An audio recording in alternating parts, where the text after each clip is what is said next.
Hello everyone, कैसे हैं आप सभी। एक बार फिर से आप सभी का मोस्ट वेलकम, स्वागत test paper live ANM classes में।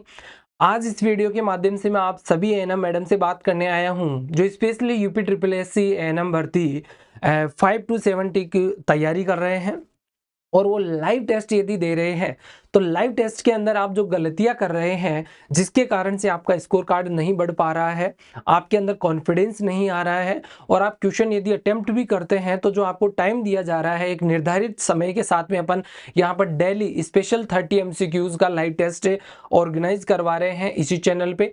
तो उस टेस्ट के अंदर जो निर्धारित समय है उसके अंदर आप जवाब नहीं दे पा रहे हैं और आप अन्य लोगों से पीछे हो रहे हैं तो अपने स्कोर को कैसे बढ़ा सकते हैं, कुछ खास बातें यहाँ पर मैं आपके साथ में कुछ 10 की पॉइंट आपके साथ में डिस्कस करने वाला हूं। सबसे पहला पॉइंट आपसे बात करेंगे अपन लाइव टेस्ट में कभी भी ये गलती मत करना आप, जिसके कारण से आपका जो स्कोर कम रह रहा है वो यही कारण होता है। तो सबसे पहले अपन बात करेंगे कि लाइव टेस्ट में ये गलती नहीं करना है। यूपी ट्रिपल एससी एएनएम भर्ती 5272 की जो भी तैयारी कर रहे हैं उनके लिए पहला यहाँ पर बात हो रही है। टोटल क्वेश्चन यहाँ पर अपन लाइव टेस्ट के अंदर 30 एमसीक्यूज यहाँ पर बहुत ही ज्यादा इंपॉर्टेंट जो एमसीक्यूज रहते हैं एग्जाम के पॉइंट ऑफ व्यू से उनको यहाँ से इंक्लूड करते हैं। वो सभी सब्जेक्ट के ऑल ओवर सब्जेक्ट के मिक्स एमसीक्यू होते हैं। इसके साथ साथ में यहाँ पर जो समय होता है अपना लगभग अपना 60 मिनट का समय होता है। 1 घंटे अपनी क्लास चलती है 9 से 10 बजे तक। ओके नेक्स्ट, इसको कैसे सोल्व करना है, ऐसे सोल्व करना है। कुछ खास बातें यहां से अपन यहां से शेयर कर रहे हैं जो अपने को ध्यान रखनी है। सबसे पहला पॉइंट यहां से आता है, सबसे पहले 1 से 30 तक एमसीक्यू नंबर लिखें। आप जब भी टेस्ट देने के लिए बैठते हैं, आप जब भी क्लास स्टार्ट होती है अपनी 9 बजे और यहां से आपको सबसे पहले क्या करना है, अपनी नोटबुक लेनी है, एक रफ कागज लेना है और वहां से आपको एक पेन भी लेना है साथ में। तो 1 से 30 तक आपको काउंटिंग लिखनी है। टोटल 30 क्वेश्चन अपन यहां से एमसीक्यूज डिस्कस करते हैं तो 130 से आपको काउंटिंग लिखनी है। ऐसे 1 2 3 4 5 6 इस प्रकार से आपको काउंटिंग लिखनी है। कहां तक? 30 तक ऐसे काउंटिंग लिखनी है।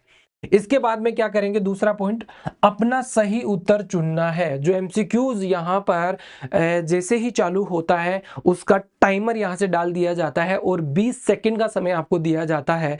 कोशिश करें कि 20 सेकंड के अंदर अंदर आप जवाब दें और अपना जो भी आपको उचित जवाब लगता है जो आपने पढ़ रखा है उसके हिसाब से आप यहां पर जवाब करेंगे। जैसे मान लीजिए यहां पर पहला क्वेश्चन है, उसके अंदर आपने ए आंसर दे दिया, दूसरा क्वेश्चन उसके अंदर सी दे दिया, तीसरे के अंदर बी दे दिया। इस प्रकार से आपको जो भी उचित आंसर लगता है वो आंसर आपने दे दिया।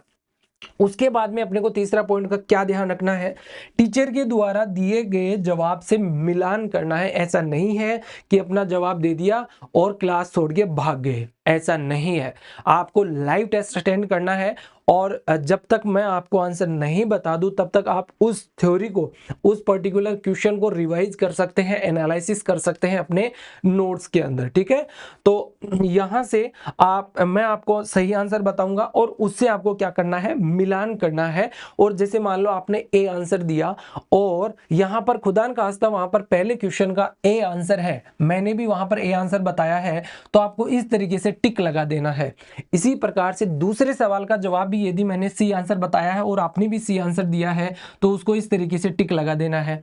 तीसरे क्वेश्चन आपने बी आंसर चूज किया है और मैंने भी बी बताया है तो आपको इस तरीके से टिक कर देना है। लेकिन यदि मान लो तीसरे क्वेश्चन का आंसर बी नहीं होकर के अगर डी आंसर इसका है तो यहां पर आप लिखोगे कि सर मैंने तो बी दिया था लेकिन आपके द्वारा डी बताया गया है, इसका मतलब आपका यहां से गलत हो गया है और 3 नंबर के ऊपर आप क्या कर दोगे, मार्क कर दोगे। आपका तीसरा क्वेश्चन नंबर जो है वो गलत हो गया है और इसके अंदर आपने तो बी दिया था लेकिन यहां पर सर ने डी बता दिया है। ठीक है, डी आंसर यहां से बता दिया है। अब आपका अलग से मार्क हो गया ना क्वेश्चन नंबर। अब आपको इसको बाद में डिस्कस करना है, वो भी मैं आपको बताऊंगा कैसे इसके ऊपर काम करना है। ठीक है, यहां से आगे अपन बढ़ेंगे 3 नंबर के बाद में। यहां पर चौथा पॉइंट है, अपना जवाब जो है वो निर्धारित किए गए टाइम के भीतर देने की कोशिश करें। यहां पर जो निर्धारित टाइम है 20 सेकंड का रखा जाता है। 20 सेकंड के अंदर अंदर अपने को हर एक सवाल का जवाब देना होता है।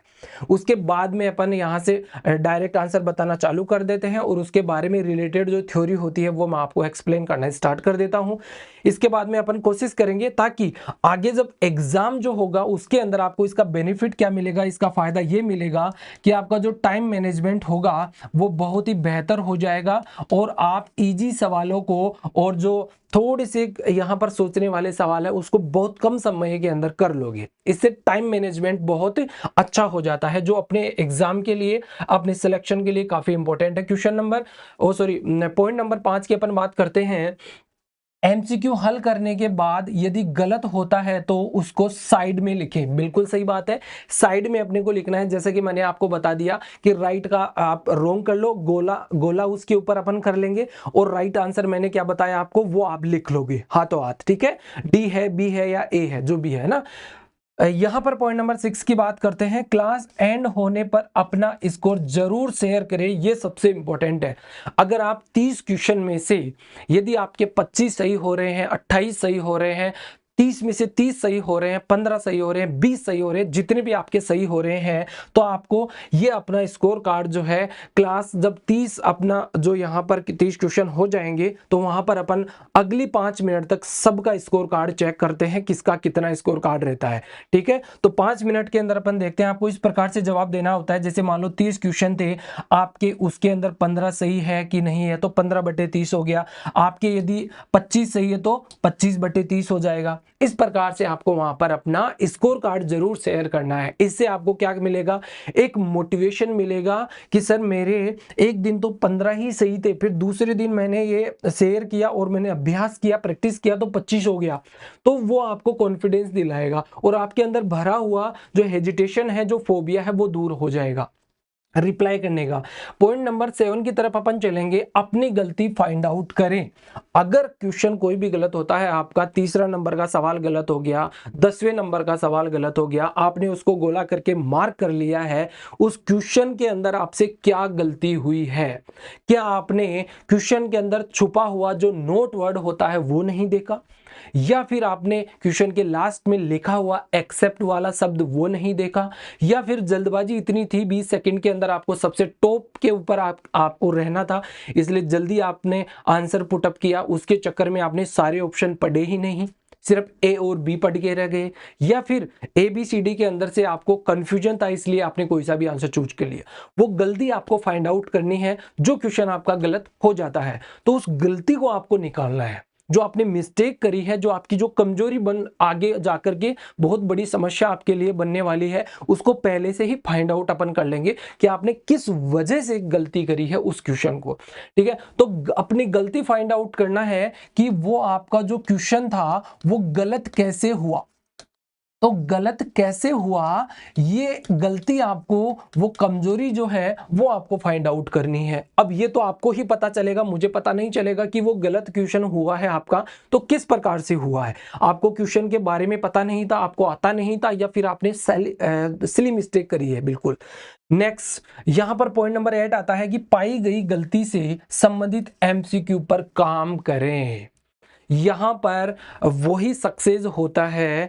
और कोई भी एग्जाम मान लो, आपकी एग्जाम मान लो, या फिर जनरल कंपटीशन, छोटी से लेकर के बड़ी एग्जाम मान लो, XYZ किसी भी प्रकार की एग्जाम हो, उसके अंदर यदि गलतियों से नहीं सीखेंगे और अपनी गलतियों के ऊपर काम नहीं करेंगे तो अपना ही नहीं किसी का भी सिलेक्शन नहीं हो सकता। अगर सिलेक्शन चाहिए तो अपनी गलतियां को फाइंड आउट करो, उन गलतियों के ऊपर। ऐसा नहीं है कि हाँ गलतियों को तो चूज कर लिया अपन ने, चुन लिया है, ढूंढ भी लिया है, पता भी है कि हाँ मुझे सिली मिस्टेक होती है, मैं क्वेश्चन को प्रॉपर रूप से पढ़ती नहीं हूं, या फिर मुझे जल्दबाजी के अंदर आंसर देने की आदत है, तो वो आपकी छोटी छोटी गलतियां हैं। उन गलतियों के ऊपर आपको काम करना है, मतलब उनसे सीखना है कि आप उनको कैसे सुधार सकते हो, उनको मॉडिफाई करना है।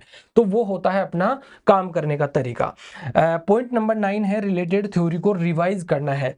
जो क्वेश्चन आपका गलत हुआ है, जो क्वेश्चन आपका सही हुआ है, वो कल भी मैं आपसे पूछूंगा तो आप सही बोलोगे, मैं आपसे 5 दिन बाद में पूछूंगा तो वो आप सही बोलोगे। लेकिन जो क्वेश्चन आपसे गलत हुआ है वो आगे जाकर के गलत नहीं हो। उस क्वेश्चन से संबंधित, किस क्वेश्चन से संबंधित, क्या टॉपिक से संबंधित वो क्वेश्चन पूछा गया है, उस टॉपिक, पर्टिकुलर टॉपिक की थ्योरी को आपको रिवाइज करना है। ठीक है। तो यहां पर रिलेटेड जो थ्योरी है उस क्वेश्चन से संबंधित उसको आपको रिवाइज करना है कि मैंने ये आंसर दिया है, मेरी थ्योरी के अंदर, मेरे कंटेंट के अंदर क्या लिखा हुआ है इससे संबंधित। तो इस बहाने से वो थ्योरी भी कंप्लीट हो जाएगी, उसका रिवीजन भी हो जाएगा और आगे जाकर के वो क्वेश्चन भी गलत नहीं होगा। यहां पर पॉइंट नंबर 10 ये है, एमसीक्यू से रिलेटेड की पॉइंट को नोट अवश्य करें। सबसे इंपॉर्टेंट और सबसे ज्यादा इंपॉर्टेंट ये है कि जो एमसीक्यूज अपन सोल्व कर रहे हैं स्पेशल 30 एमसीक्यूज लाइव टेस्ट के जरिए, उसके अंदर मैं कुछ ऐसे सवाल होते हैं जिसके बारे में एक्स्ट्रा आपको की पॉइंट लिखाता हूं और एक्स्ट्रा की पॉइंट मैं अपने हाथ से भी लिखता हूं, जिसकी पीडीएफ आपको टेलीग्राम के थ्रू भी मिल जाती है। लेकिन ध्यान रखें, वो फोन वाली चीजें फोन में ही रह जाती है, ये आपको भी पता है, मुझे भी पता है। कोशिश करें कि जो की पॉइंट मैं आपको लिखा रहा हूं वो की पॉइंट आप क्या करेंगे, उस पर्टिकुलर एमसीक्यू से संबंधित अगर 30 क्वेश्चन में से यदि मैं आपको 15 क्वेश्चन की पॉइंट लिखा रहा हूं स्पेशल अलग से, तो उस एमसीक्यूज के रिलेटेड वो की पॉइंट आपको अलग अपनी नोटबुक के अंदर लिखने हैं स्टार मार्क करके, ठीक है, क्योंकि मैं वहां से वही की पॉइंट निकालूंगा जो अपने एग्जाम की दृष्टि से इंपॉर्टेंट रहते हैं। तो ये 10 पॉइंट ऐसे हैं जो आपको लाइव टेस्ट के अंदर, जो स्पेशल 30 एमसीक्यूज लाइव टेस्ट अपना चल रहा है डेली 9 बजे वाली क्लास के माध्यम से इसी चैनल पे, उसके अंदर आप अच्छा स्कोर कर सकते हैं। ओके गाइज, तो इसके अलावा मैं बात करता हूं, thank you so much, all the best. 30 MCQs live test रोजाना रात को 9 बजे यहां से अपन डिस्कस करते हैं। तो इन 10 बातों का अपने को ध्यान रखना है। अगर ऐसे ही निरंतर रूप से आप यदि चलते रहोगे, अपने ऊपर काम करते रहोगे, तो डेफिनेटली आपका सिलेक्शन ही नहीं, आपका टॉप रैंक के साथ में सिलेक्शन हो सकता है। क्योंकि मैं हर बार कहता हूं और यही कहता रहूंगा कि सिलेक्टेड है और सिलेक्शन दिला के छोड़ेंगे। थैंक यू सो मच जी आर, मिलते हैं रात को 9 बजे वाली क्लास में। All the best, thank you.